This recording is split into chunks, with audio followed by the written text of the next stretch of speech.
E dim që qytetarët nga qytetet vikindeve dalin në pjesë malore, në vendet e tjera, në villa e gjërat e tjera. Sa është kjo e rëndësishme? Sa ndikon kjo në astmë?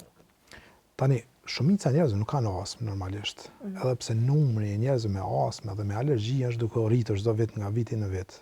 Kjo është shenjë e zhvillimit ekonomik. Vendet e me zhvilluara gjithmonë kanë më shumë gjendje astmatike, gjendje alergjisë, më shumë se sa vendet e pa zhvilluara.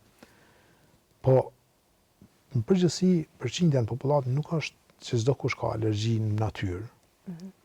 Kështu që ne i rekomandojmë gjithëve të dalin në natyrë, sepse kjo ndikon në gjendjen e këtyre shëndetësore në përgjithësi, si në sistemin kardiovaskular të zemrës, shtypjes gjakut, enëve të gjakut, ashtu në sistemin respirator, mushkrive, rrugëve të frymarrjes. Ndikon në kondicionin, rrit edhe mirëqenien, rrit edhe mirëqenien edhe sociale dhe psiqike, daljen në natyrë.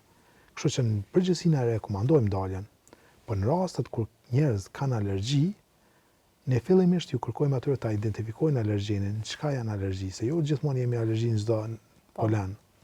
Edhe gjejmë çfarë alergjeni është, edhe pastaj gjejmë natyrën e atij alergjeni, kur ka kohën e polenizimit, kur në cilët vende është i lokalizuar dhe kur ka kohën e fazën kur ai lëron polenin dhe mund të shkaktojë simptoma.